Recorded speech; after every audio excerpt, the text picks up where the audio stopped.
அமெரிக்க ஈரானுடைய இந்த போர் சூழலில் அதிகப்படியான தாக்குதல்களுக்கு உள்ளாகிய நாடு அல்லது அதிக தாக்குதல்கள் நடத்துவதற்கு முயற்சி செய்யப்பட்ட நாடு என்று சொன்னால் அது கத்தாரை நாம் சொல்லலாம்.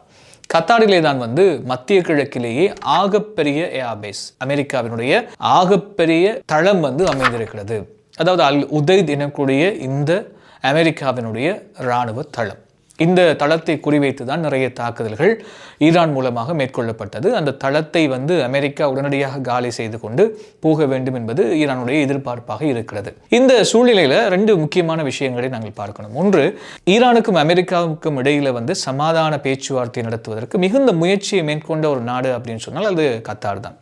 ஆனால் இந்த தாக்குதல் நடத்திய ஆரம்ப சந்தர்ப்பத்தில் மிக முக்கியமான தாக்குதல்களை எதிர்கொண்டதும் கத்தார் தான். இது பெரிய ஒரு அதிர்ச்சியாக இருக்குது. அதாவது அண்டைய நாடுகளில் மிக நட்போடு இருந்த நாடு கத்தாரை பொறுத்தவரையில் ஈரான் தங்கள் மீது மேற்கொண்ட ஒரு தாக்குதலை ஒரு துரோகமாக கத்தார் பார்க்கின்றது.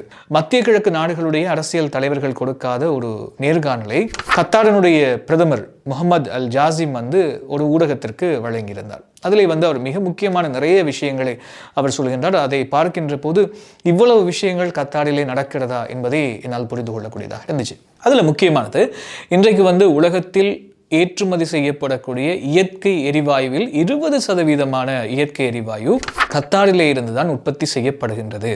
அத்தோடு உலகத்திற்கு தேவையான சுமார் 10% யூரியா, அதே போன்று ஹீலியம் போன்றவையும் கத்தாரிலே இருந்துதான் உற்பத்தி செய்யப்படுகின்றது.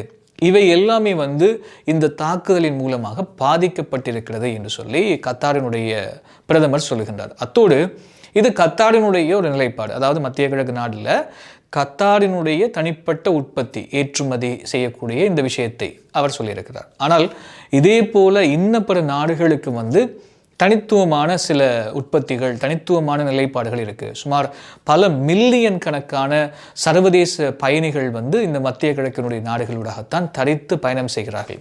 குறிப்பாக துபாய், தோஹா, அபுதாபி போன்ற இந்த நகரங்களில் இருந்து தான் தங்களுடைய போக்குவரத்தை தொடர்கிறார்கள் பல மில்லியன் கணக்கான சர்வதேச பயணிகள். எனவே இந்த போர் சூழலால் எல்லா விதமான பயணங்களும் பாதிக்கப்பட்டிருக்கிறது என்று சொல்லி அவர் தன்னுடைய நிலைப்பாட்டை சொல்லியிருக்கின்றார். தன்னுடைய நாட்டினுடைய இந்த சூழல் சர்வதேச சந்தையில் எரிபொருட்களுடைய விலையை அதிகரித்திருக்கிறது என்று சொல்லியும் அவர் சொல்லியிருக்கிறார். இது உண்மையிலேயே பெரிய ஒரு பொருளாதார நெருக்கடியை கத்தாருக்கு கொடுத்திருக்கிறது.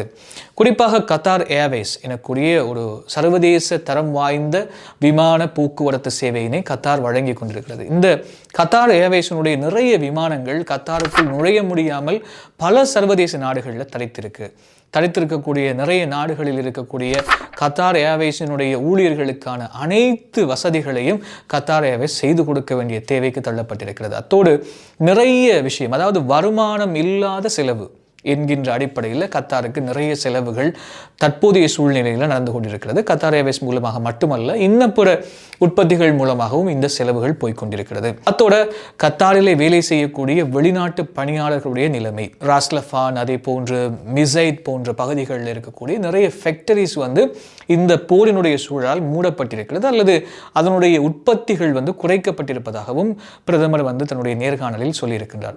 இதன் காரணமாக பல்வேறு தொழில் புரியக்கூடியவர்களுக்கு ஒரு பெரிய பிரச்சனையாக மாறியிருக்கிறது. எனவே கத்தார் மீது ஈரான் தொடர்ச்சியாக நடத்தக்கூடிய இந்த தாக்குதல்கள் சூழலில் பழகி போயிருந்தாலும் அல்லது பரிச்சயப்பட்டிருந்தாலும் அது ஒரு பெரிய பின்னடைவை கத்தாரினுடைய அரசுக்கு பொருளாதார ரீதியாக கொடுத்திருக்கிறது. கத்தாரினுடைய உற்பத்திகள் தடைப்படுகின்ற போது அது சர்வதேச ரீதியிலும் ஒரு பெரிய பிரச்சனையாக இருக்கிறது. இது அண்மையில் அவர் வழங்கிய நேர்காணலில் சொல்லப்பட்ட விஷயம். அத்தோடு சில முக்கியமான தகவல்களையும் நாங்கள் கத்தாரினுடைய இந்த தரவுகளில் இருந்து சேகரித்து உங்களுக்கு வழங்கியிருந்தோம். இன்னும் ஒரு பதிவில் உங்கள் எல்லோரையும் சந்திப்போம்.